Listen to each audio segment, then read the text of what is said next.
This podcast is part of the Gonna Geek Network. The opinions expressed may not represent other podcasts or affiliates of Gonna Geek. Check out more podcasts at GonnaGeek.com and get ready because geekness starts in 3, 2, 1.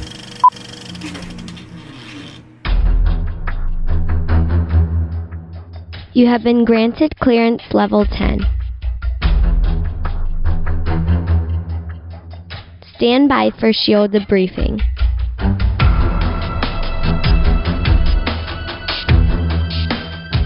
All information to be discussed here is classified and may only be discussed among agents of equal or higher security clearance. And now it's time for your scheduled debriefing. I'm Agent Stargate Pioneer. I'm Agent Haley. And I'm Agent Lauren. Welcome to Legends of S.H.I.E.L.D. One-shot number 9, Captain America, the first Avenger. Legends of S.H.I.E.L.D. is a fan-based podcast on the television show Agents of S.H.I.E.L.D. And because we like our superheroes, we go big and we include the general Marvel universe. Hey, just a reminder, you could go to our webpage. It's legendsofshield.com. That's a webpage on the GonnaGeek.com, our network webpage. And we also have a voicemail. Right, Haley? Yes, it is 844, the bus one. That's 844-843-2871. Talking about the bus, I was thinking about your conundrum about just giving up on the bus over the past week, and I think we need to hire a consultant. Who did you have in mind? We'll have to think about it and get back next week, huh? Yeah. Okay. What we did last week is we ended up giving away Iron Man 2 Blu-ray DVD digital copy. Jay got it. I mailed it off to him. He got it right away. He thanked us. So thank you very much, Jay, for the thanks. And thank you for playing in our giveaway. This week, we have a very special gift. Yes, we do. I searched high and low. I went on a trek to cold places, to high places, to low places. And I actually got... Would you say that you went to Providence? I went to Providence, and I actually obtained, through use of a case-by-case basis, my very own Providence lanyard. Woohoo! So what we're going to do is we're going to give this sucker away, aren't we, Haley? Yes, someone will get a lanyard on a case-by-case basis. And it's an actual Providence lanyard. It's got a lanyard on it, and it's got the key card on it. So I won't speak to if it's still encoded or not. You'll have to travel to Providence yourself and try it out. And what we're going to do is we're going to send out a tweet. It should already be out by the time this podcast comes out. And it's going to come from our Twitter account at Legends of S.H.I.E.L.D. And it's going to have a tweet on it that reads, "Why should you get the lanyard?" ? Got to say the question mark, too, especially if you're used to Siri or Google or something. So what we need for you to do is we need for you to retweet it and tell us why you want the lanyard. It could be something as simple as because I want it, or it could be something really nice and elaborate. We would prefer it be nice and elaborate, or as elaborate as you can get in 140 characters. Or something funny and clever that will make us laugh. Yes, something funny and clever that'll make us laugh. The funnier it is, the more likely it is that I will vote for it. So once we have that, we will decide on your responses, and we will give away the lanyard next time. Tweet up, folks, and we look forward to having a little laugh or two. Also, thank you very much for our feedback this past week. Lauren, you actually got some feedback via our Twitter handle, didn't you? Yes, I did. It looks like I'm not the only one who wants Oded Fair for Doctor Strange. Yes, it looks like Neil. Yes, who I just this week realized that his name isn't Nielsen. I've been following this guy for like years now. And I just happened to just glance at his name and I was like, wait a minute. It's like, you know, if you're like looking at like a word scramble or something, and then all of a sudden it's like it unscrambles and you could see the actual word in it. It was like one of those moments where I was like, oh, this says Neil isn't witty, not Nielsen Twitty. Mm-hmm. This is a common misperception on his name, because the network owner of GonnaGeek.com, Steven, actually called him Nelly several times before we were able to correct him on Gonna Geek. Yeah. Sorry, Neil, and I'm very glad that you agree with me. Yes, and thank you for listening to the podcast, and thank you for getting back to us. And then Default Prophet suggested Pedro Pascal, who played. I'm going to keep. Yes, I was going to try to keep the tenses vague for spoilers, but I think by now it's been all over the news. Everyone knows played. If you don't know by now, you're never going to know. So yeah. Neil still agrees with me. Oded Fair for Doctor Strange. I would like both of those better than the names that are rumored right now. Sometimes it's due to contracts. Sometimes it's due to creative differences. Sometimes it's due to... Mostly it comes down to money. They're like, oh, this person's going to draw in a lot of money. Mm-hmm. Mostly it comes down to money. But I would really like Oded Fair for Doctor Strange. I've been wanting him as Doctor Strange for years. Yeah, so we'll see if we can actually pull him down or not. In the meantime, we have a ton of news. The most news we've ever had on this cast, so we're going to get right to it. Haley, what do you got for us? All right, we've got some Daredevil casting news. They've cast Eldon Henson as Foggy Nelson for the Daredevil series. Foggy is Matt Murdock's partner in his law practice. Eldon Henson, he's had a lot of small roles. Like, you've seen him in 1,000 things. You probably just don't remember that it's him. He was in She's All That. He was like Seth Green's fellow zombie buddy in Idle Hands. He was in the Mighty Ducks movies. He was in the Mighty Ducks. He was in the Butterfly Effect. Basically, you see his face. You hear the name, and you're like, who? And you see his face, you're like, oh, that guy. Yeah, he's a that guy. He's a that guy. It's like Glenn Morshower. And yes, and as for Foggy Nelson, you might remember him from the 2003 movie as Jon Favreau. Ooh. I forgot that Jon Favreau was in Daredevil. Yeah, he was. I haven't seen that in a while. It might be time to give it another shot. I actually like Daredevil. Of course, then again, I was watching it in like a dorm room with a bunch of my friends, like a pirated copy, because, it was out of the theaters by then, or else we were just too cheap to go. I mean, it's a toss-up, really. Yeah, it was just a fun watching experience. And I will say that the director's cut, where the plot actually makes more sense, is way better. But it's not a terrible movie. And speaking of terrible movies, there was some question as to whether Elektra had been cast in Daredevil. That's right. I don't think so. But we do know for sure that Rosario Dawson has been cast. As an actress. Let's see.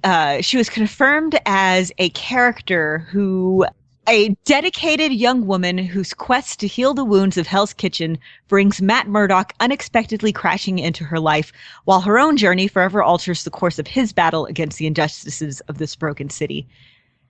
Comic Book Resources has an alternate list. Well, it was a list of who else she could be playing.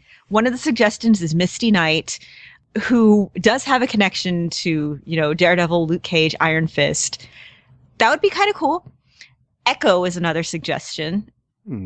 She teamed up with Daredevil. White Tiger would be awesome, especially because right now, with all the Marvel cartoons that are out right now, Ultimate Spider-Man, Ava Ayala is probably better known than the original male White Tiger.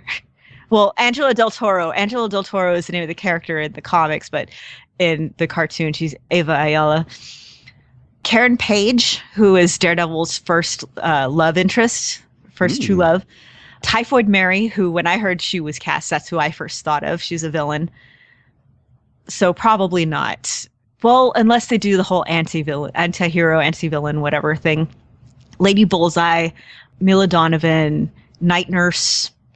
That would be interesting, and it could tie into Doctor Strange, if so. Of course, Elektra, and because this article on Comic Book Resources was written before today, Foggy Nelson. Yeah. We're really sure that one's not going to happen now. Yeah. Kind of hard to do that.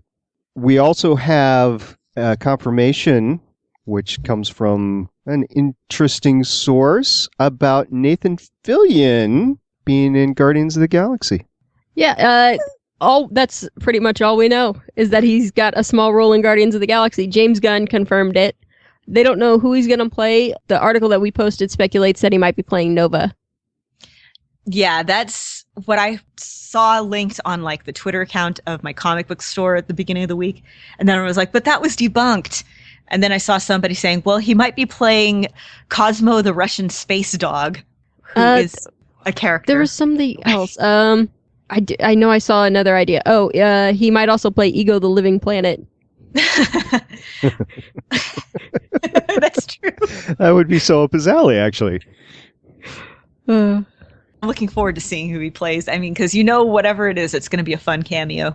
Yeah, it is. Yeah. And you know what? We still have that audio of the Comic Palooza with Nathan Fillion in it. So, what we might do next week, since it's an off week, should we try to throw that out as a special cast next week? I'm for that. If we can get it out? Yeah, we might do that. All right. No promises, because I don't know if I'll be able to record from where I'm at, but we will try to do that. So we also have a hint from James Gunn at just how big Guardians of the Galaxy will actually be. The answer is pretty damn. Apparently, Guardians of the Galaxy is going to at least touch on the Celestials, who are basically not quite gods, but they're like pretty up there. Okay. To be perfectly honest, I don't know as much about the Celestials as I could. I know that in the X-Men comics in recent years, there's like one that just kind of landed in San Francisco and is just kind of chilling out there. Because that's what one does in San Francisco. As you do. Yeah. As you do. It's cool that Gunn has tapped into the lesser-known vein of Marvel mythos. Lesser known, yeah, I know very little about it. I'm very sorry for that. That's just something I'm going to have to work on. Read more comics. Our characters, to some degree, have superpowers, but at the same time, they're just ordinary citizens of the galaxy. There are characters like Thanos involved, and then there are characters bigger than that. Suddenly, these mortals are playing in the fields of gods. I always find that a very interesting thing. So, we are getting a very large range of characters, from Rocket Raccoon, who is just, a super evolved raccoon, to literal gods, basically, more or less. So, I'm a bit confused. I mean, it's going to be a lot. It's going to be a big, like, Star Warsian type of galaxy, but it's not going to be epic like Thor, or is it? I think it is. Probably even more so than Thor. Okay. So I like the epicness of Mr. Thor. Yeah. Every time I see it, I just keep thinking Fifth Element, and I love that movie so much. I think Fifth Element, I think Farscape. I love both of those. I really can't wait for this one. Mm-hmm. I know. Every time I see more of it, I'm more excited about it. Yes. They're doing a good job getting out all the trailers. And one thing, though, didn't we get a hint in another news story we had later on that they might or might not do another movie in the Guardians of the Galaxy ilk? I guess it just depends on how this gets pulled off, as well as everything else, like Doctor Strange or Ant-Man or anything else they do. I think this point it has to bring in bucks in order for them to throw money at a second one. Well, yeah, obviously. They're not going to say, oh, the first one tanked, let's do another. Well, I don't know. They've got too much other stuff they could do. Yeah. Yeah. I guess. With Marvel, they have such, excitement for the properties that it's like, well, if this didn't work, let's try something else. But do you really see one of these movies not being a huge success? I don't know. Ant-Man. What we talked about last week was that $2.1 billion got spent worldwide on the 3 Marvel-related comic book movies in the first half of this year. The world is still hungry for it. Now, those 3 were known properties, so I don't know about the lesser-known stuff of how it will do. What I was thinking, though, is that if you're going to set something up to go into another Avengers-type, ensemble movie, you might have to do another movie, but I guess you wouldn't want to. You'd want to keep momentum building until you get to the ensemble. So, yeah, SP's always wrong. Well, and James Gunn also gave us a little insight into his family members of Guardians of the Galaxy, didn't he? Yeah, his brother Sean Gunn is an actor. You might know him as Kirk from Gilmore Girls. He did a lot of the motion capture on set for Guardians of the Galaxy. He did almost all of Rocket's on-set stuff and several other characters. They had somebody else do Groot, but most of the characters that needed mocap work, he did. Which one was Kirk in Gilmore Girls? The quirky, weird guy. Yeah, okay. Did he have the post office? Was that him? Yeah, he worked at the post office for like a week and got fired because he would never sort the mail before he delivered it. That's right. Okay, I remember him now. Yeah, he'd be great. He'd be great. Now, who is the other guy that has done all the mocap recently for like Lord of the Rings and Planet of the Apes? Circus. Andy Andy Serkis. Andy Serkis. Serkis. He was on Conan O'Brien last night. Oh, he was. How'd it go? Yes. I didn't get a chance to watch the interview because I fell asleep. Mm-hmm. You get old, you fall asleep. Yeah, I was very tired, very sore. It's raining here, so all my joints are just awful. Well, you get old, you have to work, and you have to sleep, and that's Yeah. why we do this podcast, so people can listen to us as they commute. Yes. Something that they can't listen to, though, is this next TV spot for Guardians of the Galaxy. Yes, Guardians of the Galaxy has a new TV spot out, and I watched it just a little bit ago, and it's fun. It has dialogue, it has action scenes, it has Glenn Close. It has Glenn Close talking. Yeah, it has everybody suiting up at one point. It's just, seriously, every little bit I see from this movie gets me more excited, and I don't like going into movies with expectations because the last few times, like anytime I go into a movie with expectations beyond, oh, hey, movie, I'm disappointed. But with this one, I just keep getting more and more and more excited. Cause like right now, I'm just like talking tree and talking raccoon and explosions and aliens and costumes. Yeah, I get the feeling that they definitely haven't shown us the whole movie. Sometimes they'll just pick out the best like 5-6 spots and throw them into a trailer, and that's the whole movie right there. And you could just watch the trailer and not go see the movie. But with this one, they keep on digging up stuff left and right, and I get the feeling that there's a lot more in there. You get just little hints of some of the characters. Like they show you little, like you never quite see him completely, but like Ronan the Accuser. Which, by the way, I think it was the Mary Sue that put up like a screen cap from him, and I kind of got to agree with him. It looks like he's wearing like a bra and like garter belt I saw on his that. face. It's like, really, that is like the least attractive look they could have put on. I know, and now they've told us that's all we're gonna see. I was thinking that before because it's kind of like this lacy pattern. I was like, that really looks like lingerie. And then they're like, is it just us or does this look like lingerie? And I'm like, that's it exactly. The Lauren Lingerie Report. The face lingerie report. And, for every minute, for every like minute and a half trailer they release this, it's like 15-20 seconds of new footage. Yes, it's amazing. I can't wait. Like if the movie didn't come out till next year, we might be like a fourth of the way through it or something like that. They kept releasing trailers. Yeah. It's. I'm excited for it. We're definitely going to do a cast on it. Legends guys on your left, as Haley put last time, which I heard an earful of. But yes, on your left, guys.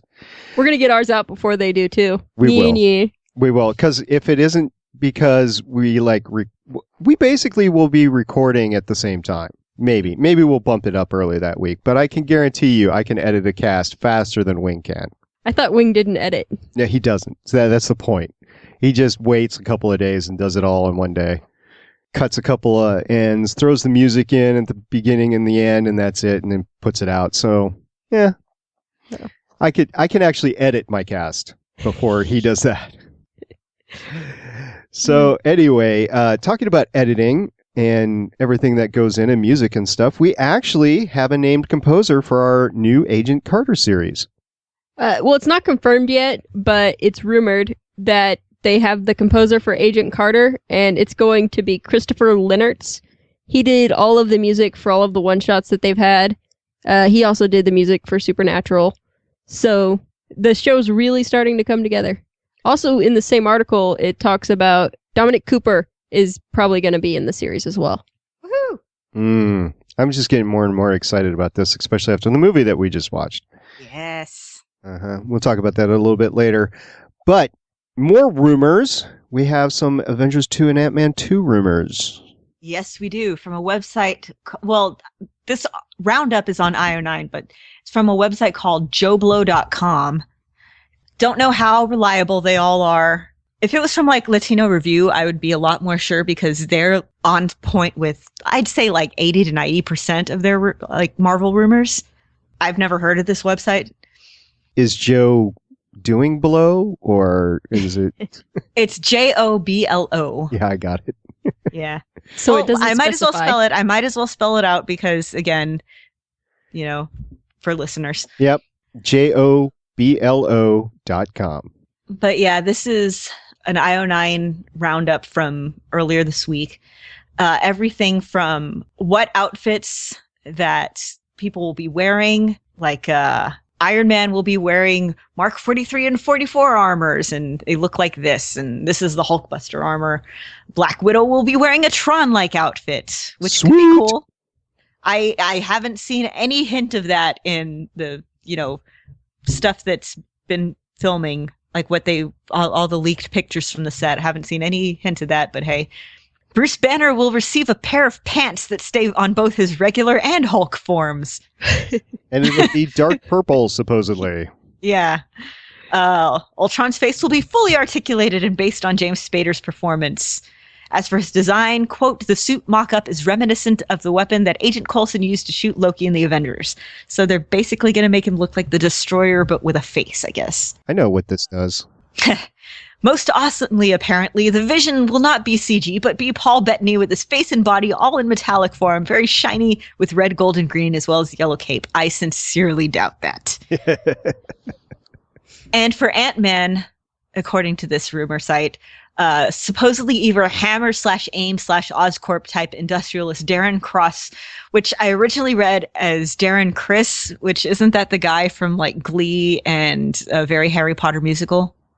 I don't know. I'm pretty sure it is. Okay. But yeah, will be the main villain. His cousin is a supervillain named Crossfire, and it sounds like he's getting his own Ant-Man suit, but with black and yellow highlights. So it makes him sound like they're making him look like Yellow Jacket, who Ant-Man tried to be when he had his breakdown and slapped Janet. All right. Hey, this is why we say Hank Pym is the worst.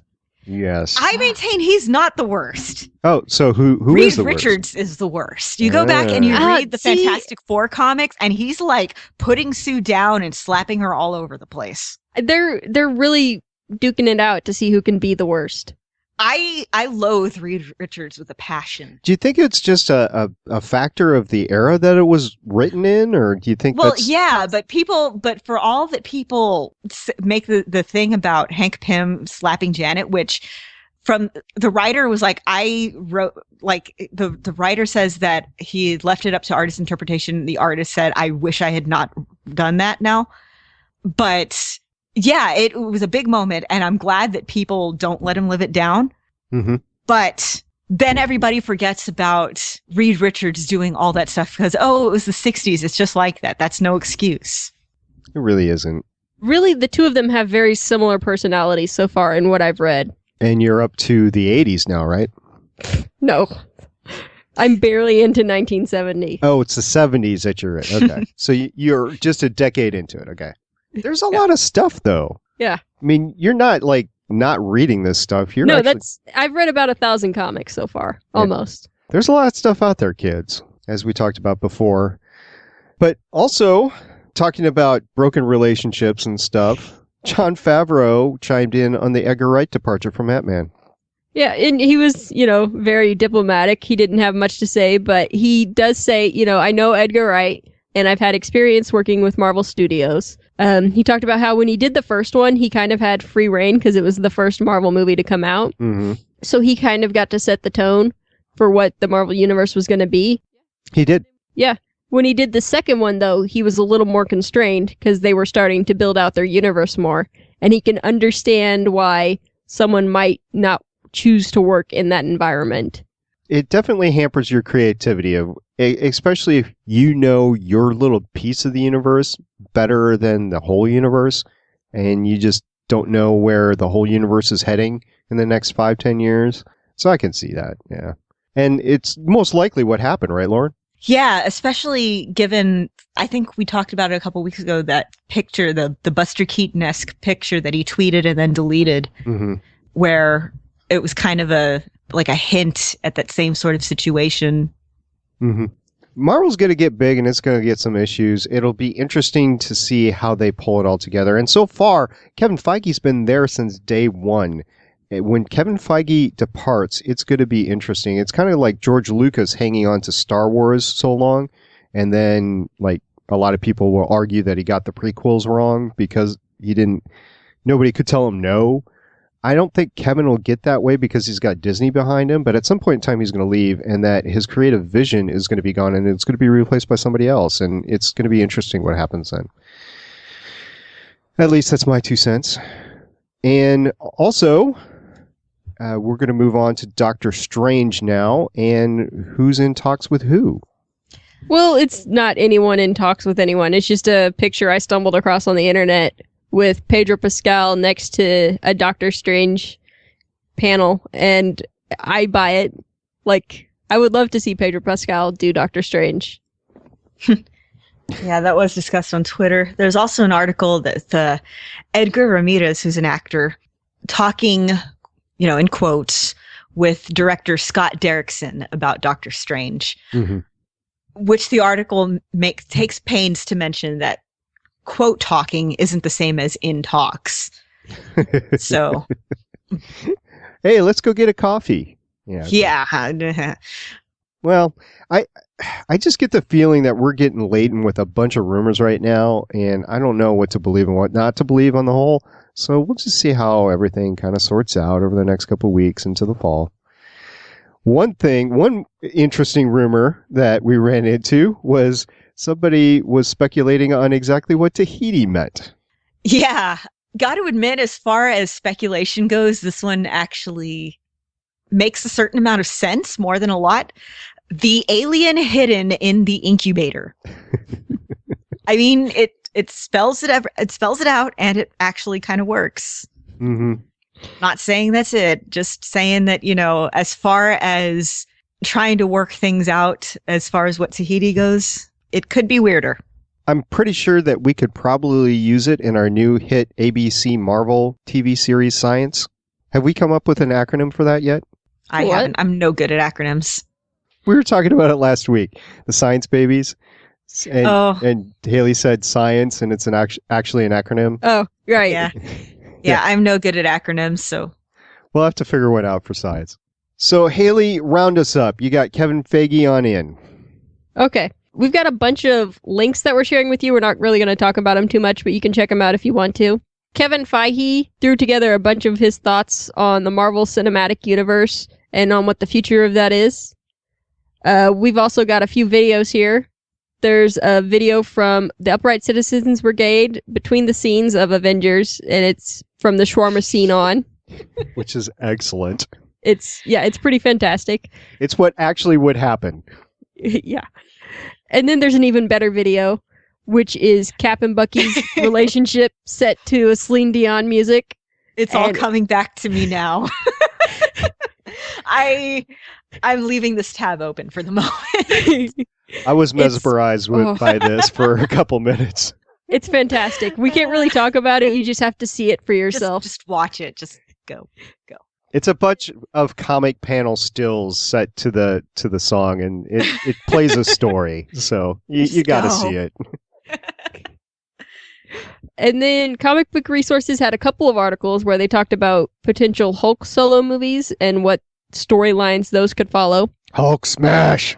Yep, that's the story. Hulk hate Freddie Prinze Jr. That's an actual line, by the way, from Ultimates. Actually, it might have been a Hulk kill Freddie Prinze Jr. Puny Freddie Prinze Jr. And then our last link is there's now a Women of Marvel podcast that's put out by Marvel. So you could go check that out. I haven't listened to it yet. I'm gonna probably pretty soon. I think they're just releasing like one every other week or one a month or something like that. But they plan to do a series, and it's actual women who are executives or comic book illustrators or people that are behind the scenes and in front of the scenes. I'm pretty sure they'll have people on like Jamie Alexander and Scarlett Johansson. The most recent episode has Kelly Sue DeConnick, who is writing the current Captain Marvel ongoing series. She's fantastic. Y'all need to follow her on like Tumblr or Twitter or something. She's wonderful. She's also writing the comic Pretty Deadly, which is pretty great. Yeah, I'm really looking forward to seeing who they have on, just artist-wise, illustrator-wise, editors, whoever. Like, I'm so looking forward to this podcast. I'm really pleased that Marvel took this. This is an official Marvel podcast now, and I'm really pleased that Marvel took this step to highlight women in their universe, in their corporation, and in their processes. I'm very happy that this happens. Yeah, once again, they're kind of pulling ahead of DC in this whole like representation thing, whereas DC like canceled. Well, I guess Gail Simone's back working for them now. I'd have to double check, but I guess it was last year, there was this big kerfuffle where they were just kind of not doing so well by a lot of their female writers and female fans and things like that. And just kind of like, well, we don't know what your problem is to some of the people who are complaining. Whereas Marvel has been really consistently like, oh, women are trying to read this stuff. Awesome. Here's more comics featuring women for you. Here's Kamala Khan. Here's Carol Danvers. Here, we're partnering up with her universe. Just, oh, it makes me happy. Like I've been a Marvel fangirl since I was 7 years old. This makes me so happy. Mm-hmm. Yeah, I definitely. It makes me happy too, being the stepfather of 2 daughters. You know, this sort of stuff definitely should have been out there years ago. But I'm glad it's out there now, and I'm glad Marvel's taking the steps. So that's great. I hope more media outlets, not just comics, but like TV and books and stuff like that, will start doing the same thing. Like you go back and you look at, I guess it was Legend of Korra and Avatar: The Last Airbender and stuff like that. And it's like, well, where are the action figures of women and of the girl characters and stuff like that? And you go back and you look at, I think it was like Symbionic Titan. And it's like, well, or all these shows get canceled because there's too many girls watching it and not enough boys in the same age group. And they're like, well, this isn't who we wanted to market it to. It's like, we'll take advantage of who actually is watching it. Yeah. Yep. Deal with the hand you dealt. So that's it for the news this week, people. There was a lot of it. We appreciate you listening to it, and we hope you had fun. But now we're on to the big show. And by that, I mean Captain America, the First Avenger. Woohoo! Haley, what do you think? I really like this movie. There's a couple things that I would change about the very end, but for the most part, I love this movie. Lauren? I also really love this movie. I saw it like 2 or 3 times in theaters when it came out, and I watch it again every time it's on FX, because FX has become like the Marvel channel occasionally. They'll just have streaks where all they do is play all the Marvel movies, which I'm not complaining about because, you know, except that you get nothing done for days. Yeah, well, it's like, you know how Spike will show marathons of Star Wars? FX does the same thing, but with Marvel, and I'm just there glued to the TV. My husband comes in, he's like, why are you watching this? We own it. You don't even have to watch commercials. And I'm like, but it's on! I've said the same thing to family members. You know, you don't have to watch it with all the commercials. I know. But it's on. It's like the fact that I know that there are other people watching at the same time. It's like a validation. Well, not only that, but a lot of channels, FX included, don't they have like little watch parties where they actually do commentary in between with the commercials Occasionally, yes. It's DVD on TV. Yeah. It's like a special little program where they have like a couple of hosts who'll show like little behind the scenes stuff. They don't do it for all of their movies, but like on a Saturday afternoon, sometimes they'll do it. Mm-hmm.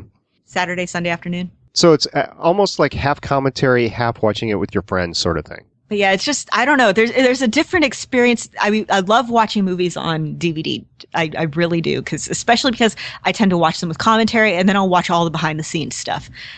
But I don't know. There's just kind of an excitement that I get when it's like, oh my God, they're showing a movie that I love on TV. Yeah, that wasn't always the case. Explain it. Yeah.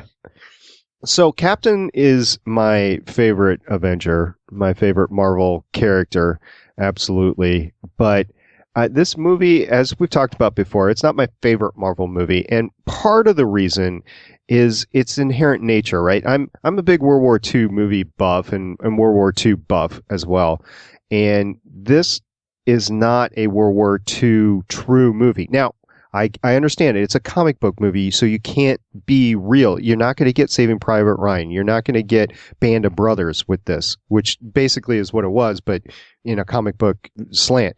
So you do have to put that comic book slant. You have to put that air of phantasm in it.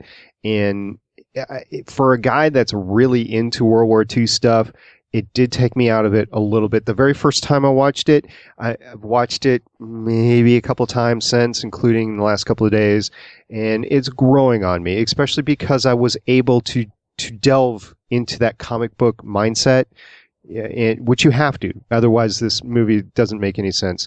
I did get a little bit upset the first time I watched it with all the like new age, like alien tech weapons that Zola puts together.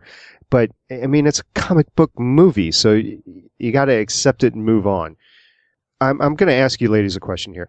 Captain doesn't really make any of the hard choices that he has to make later in Avengers or in Cap 2. He seems like a very simpleton character. He is becoming Captain America, but that's it. There's nothing underneath it. There's no really character transformation because he's doing the same thing he always has. Or did I totally misunderstand it?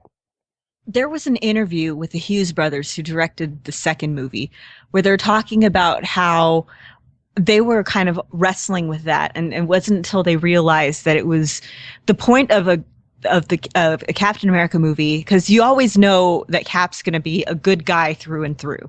Yeah. The character growth comes from everyone around him. And that's what they worked with in Winter Soldier. And as far as making the hard calls, that could have happened in some of the battles that we didn't really see. We just saw, a montage. Yeah, that's one of the things I would have changed about this movie.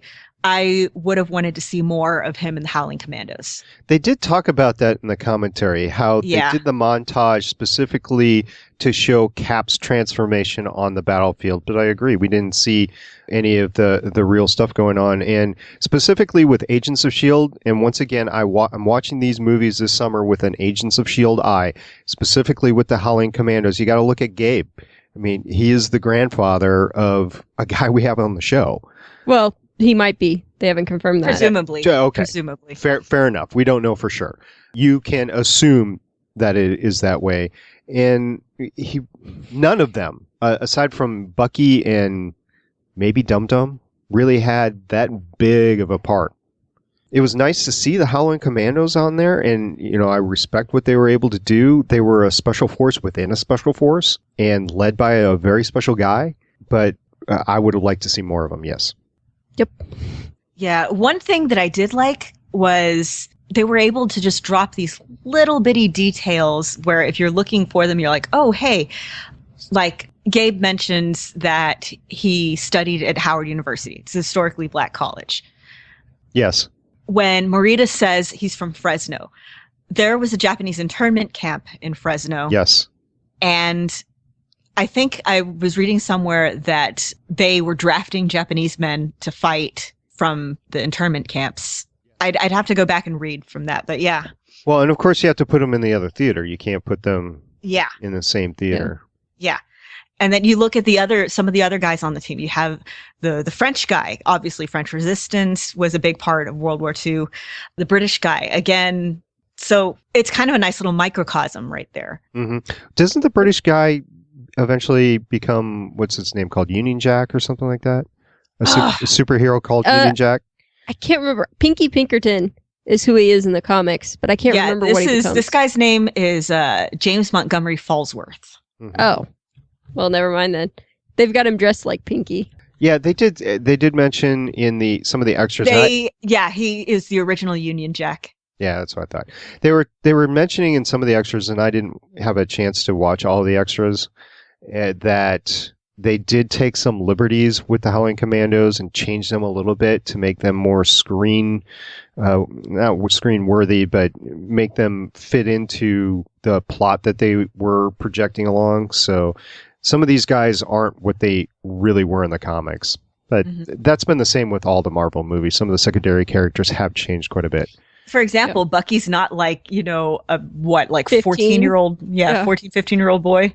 Yeah, they did mention in the extras that in the last 5 years or so, they have morphed Bucky into a more of an adult character. And I was scratching my head when, I think it was even Kevin Feige who was saying it. And I was thinking, well, maybe that's because you directed it because you knew you had this movie come along. But, maybe not. I don't know. No, it's been ever since the Ed Brubaker run. They've kind of been going back and tweaking some of the older stories of like adding this kind of darker thing to Bucky and making it so that like the war was affecting him more. If you go back and you read I think it was the more recent run of Invaders. Yeah, they kind of do.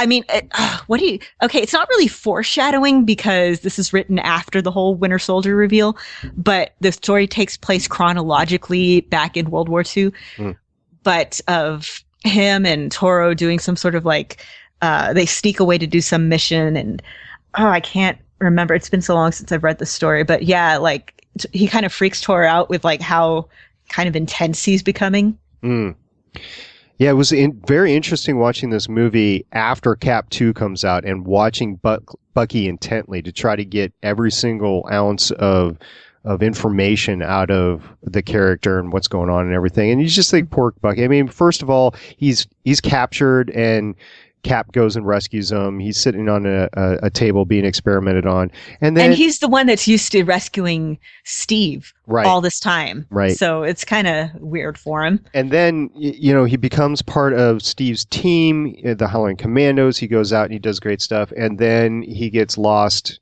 presumably dead in the train heist that they go and actually capture Zola. We find out later that that's not what happened. He actually survived, possibly due to the experimentation that was done on him, but yeah, which was kind of confirmed in the director's commentary.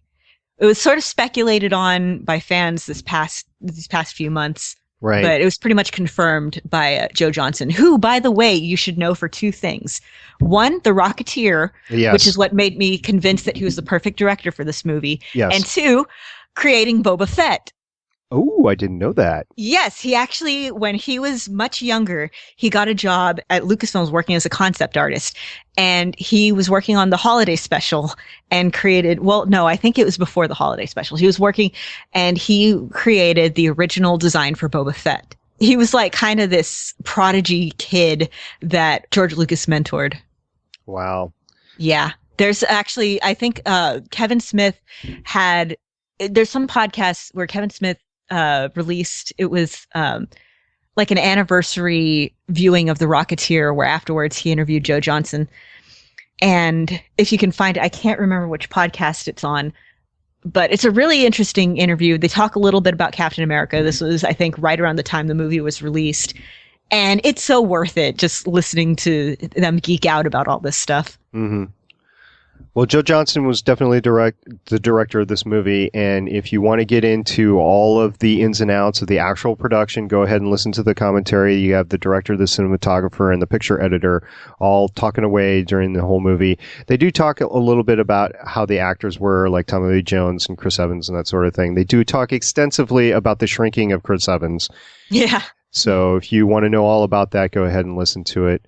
It kind of makes you appreciate just how much of a patchwork this movie was. I think I said that last time with Thor also. Mm-hmm. This one you could appreciate it a little more because, they're actually having to manipulate somebody to look different than they really are and kind of Photoshop them into another scene and just wow. Yeah, they mentioned that they only had like Tommy Lee Jones for, I'm trying to remember the exact number of days. Not very long. Ridiculously little, and he's in most of the movie. So yeah, it was kind of incredible what they were able to do. And along those lines, I would love to see Colonel Phillips in Agent Carter. I doubt they'll get him, but that would be great. Well, didn't they have his picture on the wall in that bunker in Cap 2? I don't remember. So. Yes, they did. They did. So that would imply he had some involvement with S.H.I.E.L.D. Not necessarily. Or was it an SSR bunker? I don't remember. Yeah, it was an SSR, but it was supposed to be the training facility that he did the week-long training thing at before there was also a picture of Howard and Peggy there, though. Yeah. Well, regardless, I would love to see Tommy Lee Jones do a cameo in Agent Carter. That would be phenomenal. I think he would have fun in it, too, because other than that, his character is done for in the Marvel Universe. You're not going to see him again because you're, whatever it is, 60 years removed or 70 years. You obviously haven't read enough Marvel comics.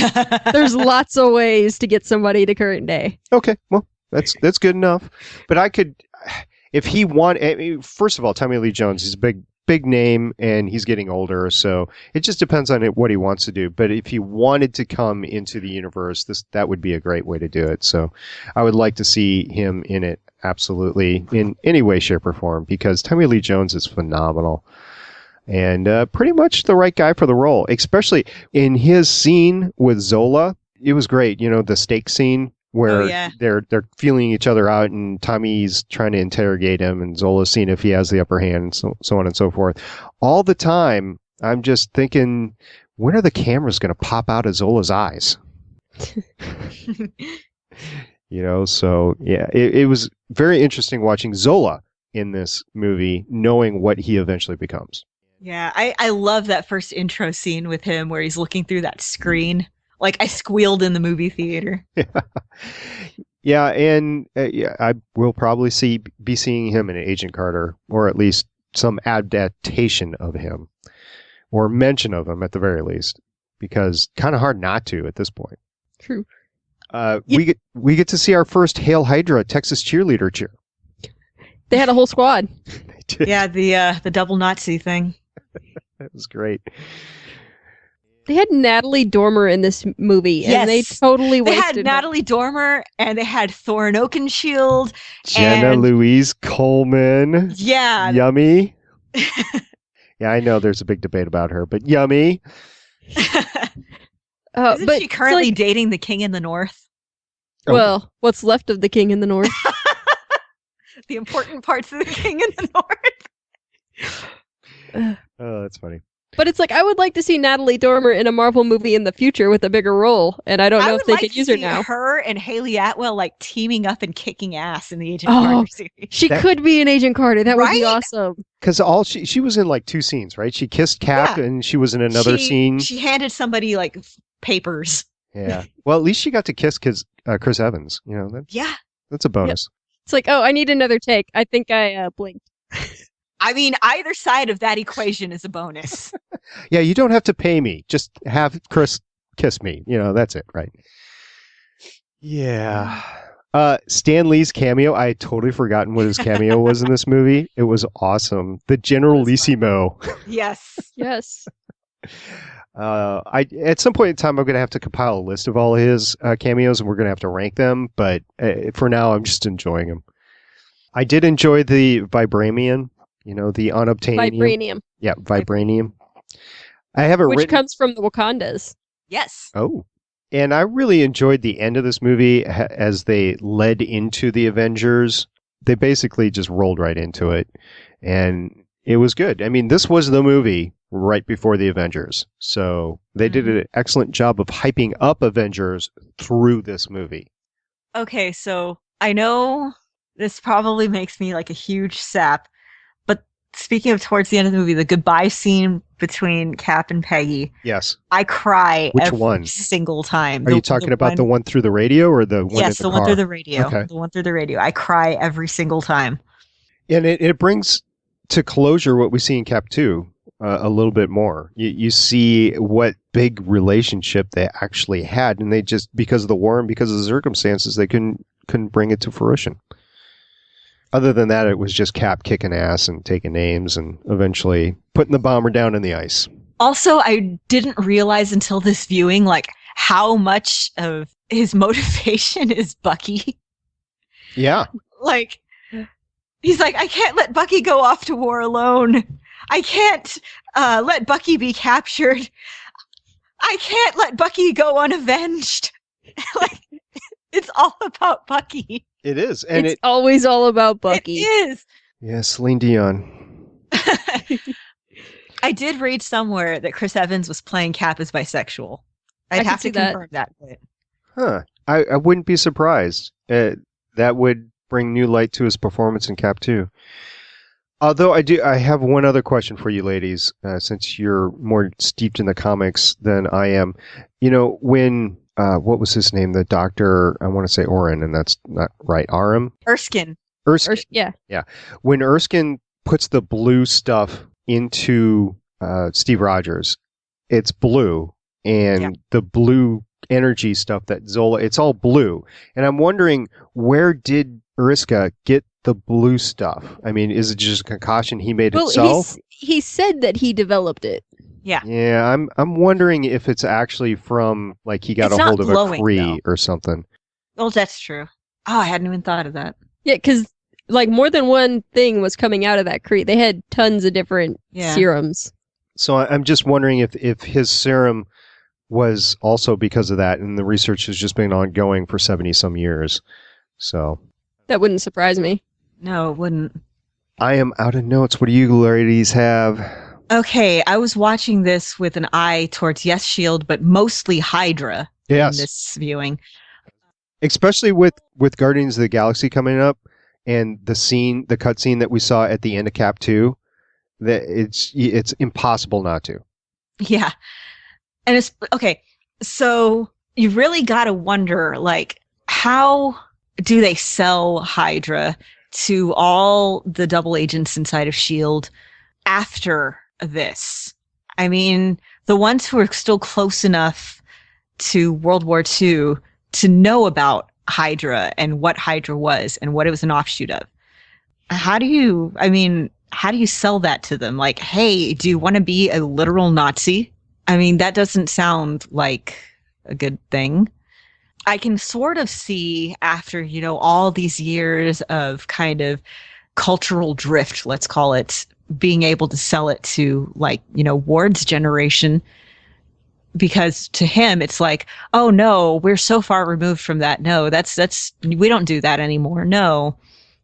Or maybe they just sold it as, we were a separate thing from the Nazis. All the atrocities were the Nazis and we were something else. I think it goes a little bit further than that. I mean, there was HYDRA implants into the United States government at the beginning of this movie. I think that there are people there now that are part of that.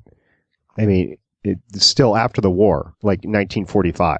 I don't think all the spies, the HYDRA spies, were exposed, and I think that some of them come together and they like chaos. I mean, you're not talking about good guys being transformed. You're talking about people that are. Oh, I know that they search out people that they think would be sympathetic to them. So you're not talking about people playing with full decks. Every HYDRA person, you don't have like the Magneto sort of thing going on where you can understand his motivations. These guys are just nuts. I think that's a valid interpretation. I just think it might be a little bit of a simplistic one. But then again, how many people did they have in the early days? Because we know that their numbers grew as time went on. HYDRA, in this film, the HYDRA led by Johann Schmidt, or the Red Skull, it grew over time. And it was his... No, I meant the HYDRA within S.H.I.E.L.D. I got the impression from Cat 2 that it started with Zola, but that can't possibly be correct. Well, it might have been Zola with his knowledge of other known implants that hadn't been ferreted out in the United States government. Yeah, because if you could get one or two people in high enough positions, then it would be much easier to grow their influence within the organization. Mm-hmm. Especially if they're assassinating the leaders that aren't part of their organization. Plus, I mean, if you have a bunch of male cheerleaders, you might as well recruit them. Just saying. You never go double Nazi. I think we'll definitely be seeing a little bit more of this evolve as both Agents of S.H.I.E.L.D. and Agent Carter and Guardians of the Galaxy and more particularly Avengers 2 unfold in front of us. Speaking of Agent Carter, complete aside, I would kill for her lipstick. Just, oh my God. She's got a walk to her too, Haley Atwell. Yeah, Haley Atwell is just like, she's amazing in this movie. She like the hair, the confidence, the lipstick, just like everything. Just yeah, I mean the first scene you see her in when she lays out what's his face. It's fantastic. I want to see her in one of those SSR t-shirts. Which you see Steve Rogers in an SSR t-shirt when he's small Steve Rogers, and then you see him at the very end when he's in the hospital in the middle. And it's like, I think your shirt's too small. Yeah. I'm not going to complain. Yeah. So as an aside, I know we're far past this, but as an aside, in the commentary, they said right before they showed Steve coming out of the taco that he did 50 push-ups really quick to try to bulk up his chest area and everything to show it off. So he's like, just like of Thor, just like Helmsworth. He's like, I'm Captain America. I've been working out for 9 months. You're gonna see it. Well, and then like Erskine and Howard Stark are holding him up and like caressing his abs. Yes, and I love when Haley Atwell comes up to him and she's like, "Oh, let me just touch the. Oh, right, I'm not." I wonder No, if it's that like, was. no, completely understandable. Completely understandable. I think I think that was Haley actually wanting to touch Chris. I don't think that was in the script or anything. That was just her going, "Oh." I was. Just completely understandable. Like, that is just unreal. It is. It is. Yeah. I was actually just reading something today where it was like a GIF on Tumblr where somebody had asked Chris Evans, did they make you shave your chest for this? He's like, no, that was my idea because, I mean, how weird would it be if this skinny little guy takes off his shirt and there's just like bristling chest hair everywhere? Or he goes into the taco, as you call it, and then he comes out and there's just like chest hair. He grew chest hair. Yeah, right. Just little sprouted it. Little bit of beef stew going on out there. Yeah. Well, I definitely had to change my ranking around, but not too much. I thought about if it was better than Thor or not, and I couldn't because Thor was so epic and Captain America the First Avenger really wasn't. So what I ended up doing is I swapped the Incredible Hulk and Captain America in my rankings. So Captain America is now number 7, the Incredible Hulk is number 8, and I have a feeling that Incredible Hulk will continue to plummet once we get to Iron Man 3 all the way to the bottom. But This is the SP becomes less wrong cast. Yes. And just to fill out my film rankings for the Marvel Cinematic Universe, it's Avengers, Iron Man, Captain America, the Winter Soldier, Iron Man 2, Thor, the Dark World, Thor, Captain America, the First Avenger, the Incredible Hulk, and then Iron Man 3. So we'll see how it goes. Haley, did you have anything else? There was that suit at the expo at the beginning of the movie. Do you know what that was, Lauren? That was the original Human Torch. That's what I original Human thought. Torch costume. When I saw it for the first time, I was like, the first time the movie came out, I was like, wait a minute, is that? And then I watched it again the second time and I was like, it is. And then ever since then, I like pointing it out to anybody who happens to be in the room with me. So I'm like, that's the original Human Torch. That's Jim Hammond in there. That's, oh my God. And everyone's like, just shut up. Shut up. We know you've told us this before. See, I thought that's what it might be, but I haven't read enough about the first Human Torch yet to be sure. No, yeah, that's at least his outfit. I heard somebody say, oh yeah, that's because he's an android and he's actually in there. Like, I don't know, but whatever it is, it says the Human Torch in there. I'm happy. Well, that whole scene was very interesting because I don't even know if it was in the same place, but you have the similarities to Iron Man 2, which was shot before this was. And so you see the Stark Expo in both cases, or the World's Fair, whatever you want to call it, in both cases. So that's great. You get to see how it started. This movie, if you want to get excited about Agent Carter, watch this movie, and you will get excited about the upcoming television show Agent Carter, because you're going to see all this great stuff in some way, shape, manner, or form in the television show. I happened to glance at Tumblr, and there's a pinup picture of Peggy Carter with Steve and Bucky, and it's, yeah. Oh, you'll have to forward that to me. I want to see Haley Atwell. I'm going to love watching this. It's fan art. Yeah, I got it. Still. Thank you very much for listening. This has been Legends of S.H.I.E.L.D. one-shot number 9 about Captain America, Lanyards. The First Avenger. And yes, Haley, you're right. We have lanyard. A lanyard. Retweet our tweet. Tweet us why you should have this, and we'll get back to you. We hope to have you cast next week and hope to fill you up with some Nathan Fillion goodness. If not, we will definitely see. Phrasing. We will definitely see you the next week. And the next movie that we do is going to be Avengers. So get your Avengers DVDs, Blu-rays out. Watch them. Watch the commentary. We'll geek out about it. I'm going to go back to looking at pictures of pretty people on Tumblr, mostly involving Sebastian Stan shirtless. I see nothing wrong with that. Find some Agent 13 shirtless stuff for me, would you? Okay, join us next time as we talk either Avengers or Nathan Fillion, depending on when we get back to you. And go to our website, legendsofshield.com. Find all the great ways to contact us. The Facebooks, the Twitters, the emails. Also, we have a voicemail line, Lauren, don't we? Yes, we do. And that voicemail line is 844, the bus 1, 844-843-2871. All right, until next time, I'm Stargate Pioneer. I'm Haley. I'm Lauren. And we'll see you. Bye-bye now. Bye. Later. Thank you for listening. If you want to leave us feedback, go to gonnageek.com and you will find all of our contact information and other shows. You can also visit legendsofshield.com where you'll find our complete archive of podcasts. The music heard on this podcast is by Kevin MacLeod and can be found at incompetech.com. The opinions heard on this podcast are those of the individual host and do not represent Legends, Stream, or Gonna Geek. Agents of S.H.I.E.L.D. is the property of the Disney Corporation. No infringement is intended.